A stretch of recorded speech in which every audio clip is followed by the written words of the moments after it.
पिपरहवा स्तूप। यह गौतम बुद्ध के अवशेषों पर बने 8 स्तूपों कपिलवस्तु, वैशाली, अलकप, वैदीपावा, रामग्राम, राजगृह, कुशीनगर, पिपरहवा इनमें से एक है।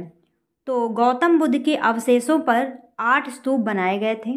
कौन कौन से हैं? कपिलवस्तु का, वैशाली का, अलकप का और वैदीपावा, रामग्राम, राजगृह, कुशीनगर और पिपरहवा। तो इन स्थानों पर 8 स्तूप बनाए गए थे। इन्हीं में से एक है पिपरहवा का स्तूप। यह उत्तर प्रदेश के सिद्धार्थनगर जिले के पिपरहवा नामक स्थान पर स्थित है। तो पिपरहवा स्तूप कहाँ है? उत्तर प्रदेश के सिद्धार्थनगर जिले के पिपरहवा नामक स्थान पर। तो पिपरहवा नामक स्थान पर यह बना हुआ है, इसीलिए इसे क्या कहते हैं? पिपरहवा स्तूप। सन 1897 से 1899 ईस्वी में डॉक्टर WC पेपे ने सर्वप्रथम इस स्तूप का उत्खनन करवाया। तो सबसे पहले डॉक्टर WC पेपे ने इस स्तूप का उत्खनन करवाया था, यानी खुदाई इसकी करवाई थी। यहाँ से एक प्रस्तर पेटिका मिली है। प्रस्तर यानी पत्थर की पेटिका प्राप्त हुई है, जिसमें 4 अस्थि कलशों के साथ सोने तथा बहुमूल्य पत्थरों की अन्य वस्तुएं मिली हैं। हाथी, मातृदेवी, चिड़िया तथा मनके भी मिले हैं। एक ढक्कनदार अस्थि कलश की पिटारी पर ब्राह्मी अक्षरों में लेख था। तो एक ढक्कनदार अस्थि कलश की पिटारी पर हमें ब्राह्मी लेख मिलता है।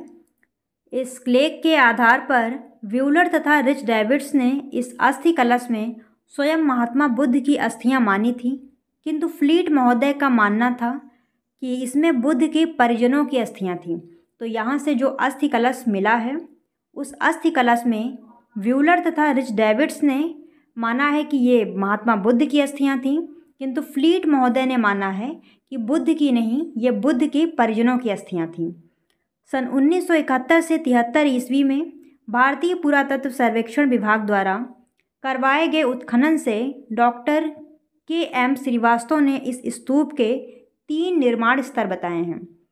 तो सन 1971 से 73 ईस्वी में भारतीय पुरातत्व सर्वेक्षण द्वारा यहाँ का उत्खनन करवाया गया, खुदाई करवाई गई और डॉक्टर KM श्रीवास्तव ने ऐसा माना है कि इस स्तूप के निर्माण के 3 स्तर हैं। यहाँ से डॉक्टर श्रीवास्तव को 7 सेंटीमीटर व्यास वाला एवं 12 सेंटीमीटर ऊंचाई वाला एक ढक्कनदार अस्थि कलश मिला है, जिसमें कुछ जली हुई अस्थियां थीं। साथ ही टीले में मोहरे और सिक्के भी मिले हैं। मोहरों पर कपिलवस्तु नामांकित है। जो मोहरें यहाँ से मिली हैं उस पर कपिलवस्तु नाम लिखा हुआ है। इस उत्खनन के बाद विद्वानों द्वारा यह माना जा रहा है कि उत्खनन कलश बुद्ध की अस्थियों का है। ऐसा माना जाता है कि उत्खनन कलश जो है, यानी खुदाई के बाद जो कलश मिला है, वो बुद्ध की अस्थियों का है और स्तूप निकला है। निर्माण स्तर प्राक मौर्य काल का है, जबकि ऊपरी निर्माण स्तर मौर्य काल का है। तो ऐसा माना जाता है कि यहाँ पर जो स्तूप मिला है उसका निर्माण कार्य प्राक मौर्य काल का है, मतलब निचला निर्माण कार्य प्राक मौर्य काल का है और ऊपरी निर्माण कार्य मौर्य काल का है।